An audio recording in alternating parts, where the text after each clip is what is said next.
So tonight's episode is mostly about you. How about that? Do you like being center of attention? Oh, I do. So last week we were sharing of the struggles of learning to read, Yep. the two of you, and different things that made a difference, and how Vision therapy. The age of 40, you learned to read, read the first book of your life. Yep. And then what happened? I read for 30 years. And on my 70th year, I had a stroke. It's so weird. You know, strokes can affect you in a lot of different ways. But this one well, just wait. I got up one morning, and every Monday, Karen has some women come over and help her cut paper and stuff, and I cook for them, and I get recipes. Karen sometimes prints them off of the internet, and they're a piece of paper, and I'm looking at them. I print them in large print and give you 3 choices, because we love this thing that Tim would try a new salad recipe every week, which is just really fun. And it was like the weirdest thing. The lines on a page were wavy. There was words that would fold over on each other, and I couldn't read. So I said, Karen, come here.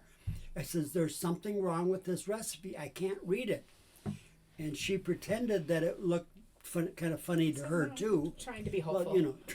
Probably also trying to Hopeful, trying to be avoid hopeful, yes. exactly. Yeah.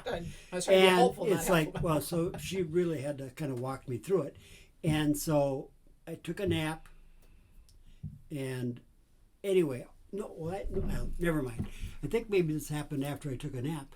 But I just said, this is not good. So I called my optometrist, and I said, I need to have you look at something. So I went in, and I thought maybe there was a retina that was detached or something. And he says, well, we need to have you checked out by people with different skills. So I went to a retinologist, and Because you started with the original, with your doctor. And Yeah. He sent you there. Oh. And anyway, so I just visited all kinds of different professionals. I even did a sleep study, and what they finally found out was that I had a stroke, and it landed in the part of my brain You could see right on the. It was an right MRI there or CAT scan? I don't know what that to the do little with that, but you could see fleck landed in the part of my brain that affected and controlled my reading. So it was like, whoa, that is really specific. And you were not high risk for was a that stroke. like your so I just amygdala? wanted to point that out to. I don't know. Amygdala. I don't like know, all but it's those- somewhere, and you can see it right on Yeah. the chart. Yeah. So it was just really interesting I think I because they flunked. weren't expecting that. In to be the general reason either. college, I think I flunked. Yeah, I don't think you did biology. Anatomy. Anyway, all I know is that when they finally found it, they realized that this was what controlled your reading. So they sent me to vision therapy. Well, they didn't. Tim said to me, Yeah. I really want to try vision Yeah. therapy. No, it's not covered by insurance or anything. And Yeah. you went to the vision therapy, and they said, we doubt it would Yeah. help because this is a physical change. Yeah. But you said, I still want to try Yeah. it because, you know, it had worked. So And you it did try helped it. a tiny bit, but not worth it. It must have been your cerebellum. Okay. Hey, put it on you. Do you see that thing in the wall? That's still from some of his exercises from doing his vision therapy up here. So he really worked to get it back. But I remember when you first got this, Yep. I sat down here and tried to find a word within this. like a word finder on the wall. This is the hardest word search I've ever I found. found was, and I think that's it. Yeah. So you really tried. Yeah, I did. And So what was it like going through that? it was hard. It was difficult because I had 30 years of reading books. And when I looked at a book that I had read 10 years prior, it was all marked up. And I remember reading the whole thing and comprehending the whole thing. And now I couldn't even read a sentence of it. It's like, whoa, that has really changed my life. At the beginning of this episode, I feel like you were about to say something and stopped yourself. And I feel like what you were about to say is strokes can affect you in a lot of different ways. This one took from you one of the most precious things. Gifts, yeah. Yeah. I mean, it was a very personal loss. Because I didn't have it, then I got it, and I got it for 30 years. And it Exactly. really Yeah. did change my life. And then it was gone again. If you live to 100, there's this one window of your life. Yep. In a very unique way. Yep. And the weird thing was that it happened on the 1-year anniversary of retiring from Starbucks. It was the same day. 1 year later, I had my stroke. You know, and they often talk about health issues after you retire. And Tim, you used to minimize it. And when he was in the doctor recently, I went with him. The doctor said, "Tim, do not minimize. That was a major stroke." You were just fortunate where it landed, because he just thinks, you know, he can still walk. And started getting assessed by Veterans Administration for medical stuff, because I'm eligible for all kinds of stuff from the VA hospital. I've got great insurance and I got a great doctor, so I don't want to switch unless there's something really big that they could fix. And they basically came out saying, no, you're really in pretty good shape. And the reading was the kind of the caveat that they're not going to be able to fix that. So we immediately went into reading mode, where I started reading to you every night again for quite a period of time after that. I thought was quite interesting. But the biggest thing I remember kind of through this whole thing, and even now, is just, you know, you're holding grief in one hand and gratitude in the other. And I totally see that in you, because you always have this huge gratitude for what you did for that time, along with the grief, and that they can exist side by side, I think is just very powerful. That's interesting. Yeah, I see that too. I also think it's a good lesson for all of us. Every parent grieves the end of an era. You know, it's, you know, thinking of like Hank when he was 2, and then 4, I grieved the loss of like him at 2, and now, you know, in a few weeks he's going to be 13, and part of me like grieves the loss of when he was 10. And relationships end because someone dies, or the relationship itself is gonna like end, but being grateful for what you had in an active way, where I am actively grateful that was part of my life. And you've made some adaptations now, so what would you do, what would you say your reading life is like now? Well, I want to just say one other thing, and that is that I have a spiritual journey that is very, very significant to me, and it doesn't rely on the left brain. My spiritual journey is really a very creative right brain,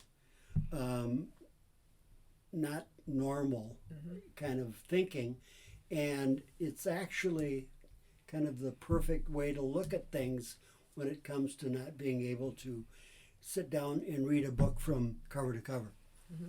It hasn't been affected at all. So there's an aspect of my thinking and my reading and my spiritual journey that's not limited by analysis. What is true though, your spiritual awakening did coincide to some extent with vision therapy and becoming a reader. You know, if and the power of those books that you read, yes. And those books, you're right. and like we shared that, like, you know, Henry Nouwen, you talked about, to this day I have like every book Henry Nouwen has published, but I remember those first years of you being a reader coincided with some painful moments in your life, and then like rising out of it, and those books were like your guide, and your awakening was like anchored in these like thoughtful authors. If you hadn't had the relationship with those authors and those books, you might not have had, at least to the extent or the depth that you had, that experience. Like, it might have been something, but it wouldn't have been imbued with like wisdom and knowledge and expansion. And for you not to lose it with the ability to read is just a testament to it. Yeah. And it is a testament of devotion. Thomas Kelly. Thomas Kelly, the most important book in my life, Deep and- within us all lies an inner sanctuary of the soul, a holy place, a speaking voice to which we can continually return. There you go. He's quoting the sentence that changed my life. And it was like reading something that jumps off the page in a kind of a shift in your body, a shift in how you look at things. It is like, that's never happened before. And it did. And it never went away. That is also why you love Audible, and you can stop it and think about it and still find that sentence, right? I mean, because you are a very thoughtful, the way you read is not for speed. The way No. you read is, it is very No, much, it's and it meditative. isn't novels as much. It's very thoughtful spiritual books, and you like to dwell on that thing. So that's been really wonderful. Yeah. And then if you find a book that isn't, so now when he looks at books, he immediately sees if it's on Audible, because he'll get both. And if it's not on Audible, then it's, whether it's a short book that I would read to him or what, otherwise it just isn't. But I even think, you journal, you still write all the time, but I'm thinking you'd have trouble going back and reading your journals. I mean, that would not be, but that isn't your reason for journaling either. But I was just thinking about that, because it's not like you're reading to go back and review what you've written. I have a method to my madness, and that's I have a recipe notebook or notepads with no lines sitting next to our bed with a pen, and I'll have an insight, and if I say I'll write it down in the morning, it'll be gone. So I'll get up right away, and I'll go in the bathroom, turn on the light, write it down, come back to bed, lay down again, and I'll get another idea, and I do that like 4 times, and in the morning I go into my kitchen where I write, and I put it into a journal. If I want to know if I've written something down like 3 days earlier, I can hardly read what I wrote, because I can't, I can write and I can think and I can transfer it to a piece of paper. But it's your journey, and It is. it's coming from loving it, someplace and you else, are finding what works for you, which I think is Yep. really a good So it testament is. to dealing with. It is fun. And So we are so hung up on the words on a page that I think they sometimes exclude the aha that can come, that goes beyond what somebody else has written. So in addition, I just think that's a powerful story about reading and a loss. But it also makes, we talk a lot now at the age that we're at, how tomorrow could be totally different. You've had a stroke, I've had cancer, and it's a season of loss and losing friends. It seemed like forever we were going to funerals of our friends' parents, and now we're going to funerals of our friends, where that, as time moves on, and you're going to face loss of abilities, mobility, at some point not being able to drive. And I think it's a good thing to think about that, and to think about what we can enjoy today, and kind of that more meditative part of life, and then kind of accepting the limitations, but still being able to really enjoy life. I don't know what I'm trying to say, but I just think we all go through that. It's just this experience that life is still, I believe, really great at every stage, and I'm really loving the stage, but we also know there's going to be changes and a lot of loss with friends. We're going to a resort with our daughter and grandkids down in Florida in February, and our daughter told us that there was a lot of steps that you get down to the beach, and I'm just very, very, very aware that wearing my flip-flops and my swimming trunks, I have got to be really careful, hold on to the handrail, and take my time. And she thoughtfully asked me if it was okay to stay at a place like that. Well, and how rare it is for men in particular in their mid-70s to be able to still go down to the beach. Yes. My father-in-law couldn't. Yeah. And thankfully, you're not even a beach person, so you'll go down there a few times, but you're not going to be up and down all day, because you'll be up top writing and looking and enjoying the thing. But even our ability to travel, we're not taking it for granted, because it will all of a sudden change. And I still want to be very, very grateful for this time, enjoy the time we dwell in. And I just know as a community, all the different hardships and losses people feel. So it's just good to be able to share that and to still look for the grace and the beauty and I'm going to have to set some boundaries with Nolan. because he would wear him out. He is I'd be the one bundle youngest of child. energy, and he would say, "Grandpa, let's race down there." And I always say, Grandpa, you can say no. I feel like to extend, or add on to like what you just said, it's hard to talk about loss and pain and grief, but it's also a known truth that if you can find the strength and courage to do it, it actually opens up space to feel deeply grateful for what was maybe true once but isn't true anymore, and it becomes living again. And until you actually process and talk through the pain. Okay, you just said what I was trying to say. I appreciate that. And there is something about, you can still talk about your loss, but also to remember it, and to, we also can move beyond and have gratitude and do that and look for different blessings. It's just going to be different. But I just think that's so meaningful, to be able to share that. It's like if something bad happens, I always say I like to have a pity party, but I don't want to dwell there.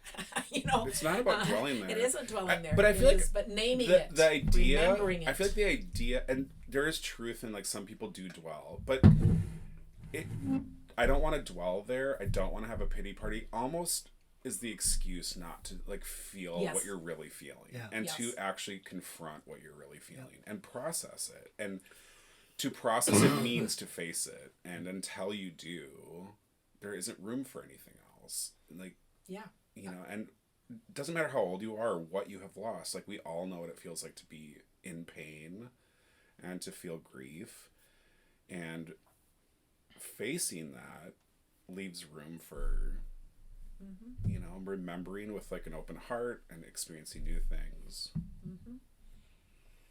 So, Hank, how aware are you of Grandpa's limitations? Pretty aware, I'd say. I feel like I remember when the first time I saw you after that, I didn't really, I knew that happened. I didn't really. You didn't understand it, probably. No. Because I knew. But it's weird that, like, Grandpa's presence in your life, it's hard to like measure how it would be different. Like, he gets to like drive you. You were just doing VR together. Hank, like, do you remember when Hank asked me one day if I knew how to drive? Because I was always driving, and I thought that is a legitimate question because he does do the driving. And when Mom and I are together, she does the driving. We don't even have a conversation. Can't remember the last time I drove when Mom was a passenger. But if I read at a second grade level, it's lower than all of my grandkids. Yeah, that's a sobering thought. That is interesting. Yeah. Because Nolan right now is the youngest, and he's got to be more than the second grade. Yeah, he's in. No. Don't ask us. I think he might be in second grade. He might be in I think second it's the grade, same but as yeah. Soren. That is awesome. All right. So today, for the card that made a difference, I'm going to ask you, since it's about you, about the card you just made for Sue. This is how Tim makes cards. I turned 75 last summer, and we had a party at our house, opened our garage, had tents because it was kind of a rainy day, and we have a son in a wheelchair named John, and John one time, I don't know if he sneezed or what, but it went all over our friend Sue's food. And it was just like, oh my goodness. We've laughed about it forever. Oh, we still laugh about it. And Sue just had a birthday. And on the day of her birthday. Sue's very special to John. She just loves it because she's, So I took a picture of Sue and John at my birthday party, and I had it printed. And I didn't even know it was her birthday. That's the amazing thing. I hadn't gone on Facebook, so I didn't know it was her birthday. And I made her a card with John's picture, and I asked Karen to With help. the two of them, yeah. With Yeah. the two of them, yeah. And I asked Karen to help put it together and find the right piece of paper and all that. And so she did. And And I assumed it was because he knew it was her birthday. yeah, Isn't that No. interesting? no, it was serendipitous. And so I should have wrote down what I wrote because I Well, you wouldn't be able to read it if I you know did. that's right. But- all I know is that I wrote some funny things in her little card Yeah. with her picture and John's picture. And the thing that's funny, you were looking at pictures and the insight came, oh, I'd love to send this. Yeah. Now, I'll turn it into a card and then I'm going to write a story to go with it. Yeah. And I love that progression because Yeah. it wasn't a plan. You didn't know it was her Yeah. birthday. And I just think that is a thoughtful way to just kind of let life, when that little idea comes, Mm-hmm. just act on it and do it. So that is a card that made a difference.